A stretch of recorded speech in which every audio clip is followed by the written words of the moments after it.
हमारे देश में प्लास्टिक वेस्ट की समस्या कितनी गंभीर है, ये जानकर आप हैरान रह जाएंगे। भारत अब दुनिया का सबसे बड़ा प्लास्टिक पोल्यूटर बन गया है।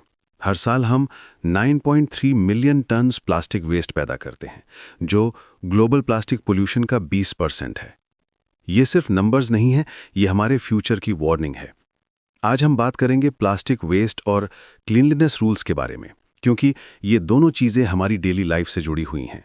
हर दिन हम प्लास्टिक का इस्तेमाल करते हैं, लेकिन क्या हम जानते हैं कि इसका क्या होता है और सरकार के क्लीनलीनेस रूल्स को फॉलो करना क्यों ज़रूरी है? सबसे पहले समझते हैं कि प्लास्टिक वेस्ट क्या है। जब हम कोई प्लास्टिक बैग, बॉटल या पैकेजिंग यूज़ करके फेंक देते हैं, तो वो प्लास्टिक वेस्ट बन जाता है। प्रॉब्लम यह है कि प्लास्टिक नेचुरली डिकम्पोज नहीं होता। एक प्लास्टिक बॉटल को कंप्लीटली ब्रेक डाउन होने में 500 साल तक लग सकते हैं। इसका मतलब है कि आज जो प्लास्टिक बॉटल आपने फेंकी है, वो आपके ग्रेट ग्रेट ग्रैंडचिल्ड्रन के टाइम तक भी एनवायरनमेंट में रहेगी। भारत में हर व्यक्ति एवरेज 11 किलोग्राम्स प्लास्टिक यूज करता है। ये नंबर बढ़ता ही जा रहा है क्योंकि सिटीज में ज़्यादा लोग आ रहे हैं और लाइफस्टाइल चेंज हो रही है। दिल्ली में daily 1113 tons plastic waste generate होता है, लेकिन प्रोसेस सिर्फ 871 टन्स हो पाता है। बाकी 242 टन्स का क्या होता है? वो लैंडफिल्स में जाकर टॉक्सिक गैसेस रिलीज करता है या फिर खुले में बर्न हो जाता है। सिंगल यूज प्लास्टिक्स सबसे बड़ी प्रॉब्लम है। Carry bags, straws, cutlery, food packaging, ये सब एक बार यूज करके फेंक देते हैं। हालांकि गवर्नमेंट ने कई सिंगल यूज प्लास्टिक्स पर बैन लगाया है, लेकिन अभी भी 43% प्लास्टिक वेस्ट इन्हीं से आता है। क्यों? क्योंकि एनफोर्समेंट वीक है और अफोर्डेबल ऑल्टरनेटिव्स नहीं मिलते।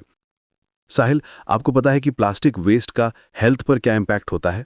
जब प्लास्टिक बर्न होता है तो टॉक्सिक केमिकल्स रिलीज होते हैं जो रेस्पिरेटरी डिजीजेस, कैंसर और रिप्रोडक्टिव प्रॉब्लम्स का कारण बनते हैं। दिल्ली जैसे सिटीज में जहां एयर क्वालिटी पहले से ही पुअर है, प्लास्टिक बर्निंग सिचुएशन को और भी वर्स बना देती है। इकोनॉमिक इम्पैक्ट भी ह्यूज है।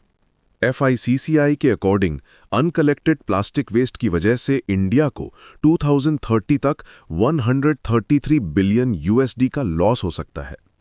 68 बिलियन USD सिर्फ प्लास्टिक पैकेजिंग वेस्ट से, जो रिसाइकिल करना डिफिकल्ट है और अक्सर लिटर या लैंडफिल्स में एंड अप होता है।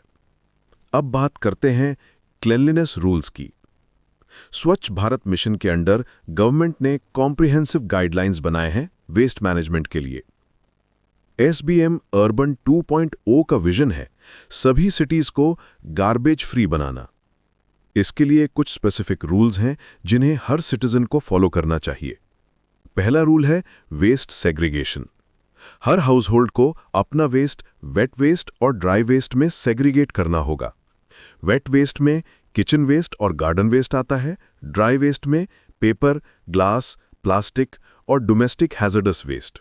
ये सेपरेटली रैप करके देना होता है।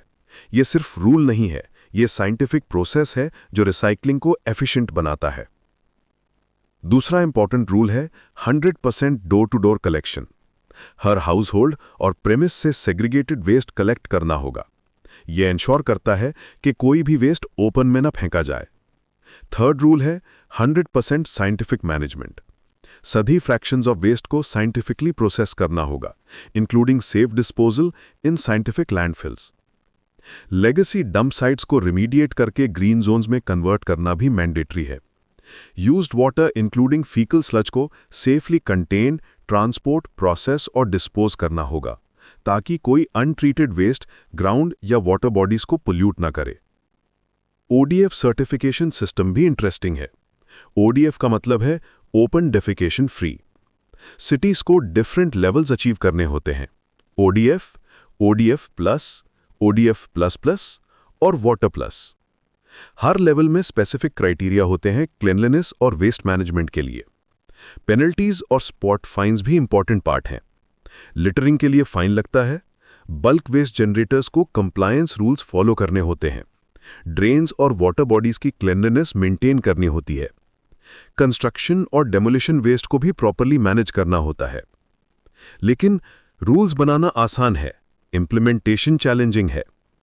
ग्राउंड रियलिटी यह है कि अभी भी 30 to 40% वेस्ट लीक्स आउट, क्योंकि कलेक्शन और डिस्पोजल सिस्टम में इनफॉर्मेलिटी है। ऑलमोस्ट 30% प्लास्टिक वेस्ट इंसिनरेट हो जाता है, जिसे रिसाइकलिंग फिगर्स में काउंट कर लेते हैं, जो गलत है। डेटा की भी प्रॉब्लम है। ऑफिशियल फिगर्स में रूरल एरियाज इंक्लूड नहीं होते, open burning of uncollected waste count नहीं होती और इनफॉर्मल सेक्टर की रिसाइकलिंग भी मिस हो जाती है। Real plastic waste generation 27.8 million tons है, जो सीपीसीबी के एस्टिमेट 3.5 मिलियन टन से कहीं ज़्यादा है। सिटीज़ में कॉम्प्लायंस भी वेरी करती है। टॉक्सिक्स लिंक के सर्वे के अकॉर्डिंग दिल्ली और ग्वालियर में 88 और 84% पॉइंट्स अभी भी band single use plastics use कर रहे हैं। मुंबई में 71%, बेंगलुरु में 55%। ये नंबर्स शो करते हैं कि अवेयरनेस और एनफोर्समेंट दोनों में इंप्रूवमेंट की ज़रूरत है। सॉल्यूशन क्या है?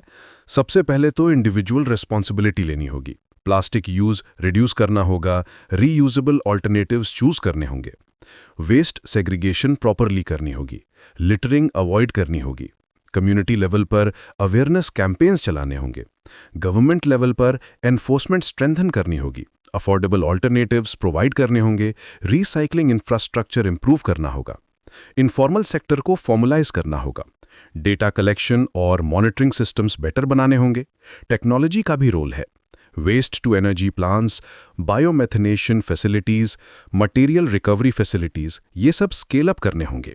इनोवेशन एनकरेज करनी होगी बायोडिग्रेडेबल ऑल्टरनेटिव्स के लिए। इंटरनेशनल कोऑपरेशन भी जरूरी है। ग्लोबल प्लास्टिक ट्रीटी नेगोशिएशंस चल रहे हैं। अगस्त में जिनेवा में नेक्स्ट राउंड होगा। इंडिया को एक्टिव रोल प्ले करना होगा इन नेगोशिएशंस में। फ्यूचर की बात करें तो एक्सपर्ट्स प्रिडिक्ट करते हैं कि 2050 तक प्लास्टिक फिश से ज़्यादा वे करेगा ओशंस में। ये स्केरी सिनारियो है, लेकिन अभी भी टाइम है एक्शन लेने का। चेंज इंडिविजुअल लेवल से स्टार्ट होता है। आज से ही प्लास्टिक यूज रिड्यूस करना स्टार्ट करें। Reusable bags, bottles, containers use करें। वेस्ट प्रॉपरली सेग्रीगेट करें। कम्युनिटी में अवेयरनेस स्प्रेड करें। गवर्नमेंट रूल्स फॉलो करें और दूसरों को भी एनकरेज करें। रिमेंबर, क्लेनलीनेस सिर्फ गवर्नमेंट की रेस्पॉन्सिबिलिटी नहीं है, ये हमारी कलेक्टिव रेस्पॉन्सिबिलिटी है। हर स्मॉल एक्शन मैटर करता है। आपका एक कॉन्शियस चॉइस फ्यूचर जनरेशंस के लिए डिफरेंस बना सकता है। प्लास्टिक वेस्ट और क्लेनलीनेस रूल्स कॉम्प्लेक्स टॉपिक्स लग सकते हैं, लेकिन सॉल्यूशन सिंपल है। अवेयरनेस, एक्शन और अकाउंटेबिलिटी। आज से ही स्टार्ट करें, क्योंकि क्लीन और हेल्दी एनवायरनमेंट हमारा राइट भी है और रिस्पॉन्सिबिलिटी भी।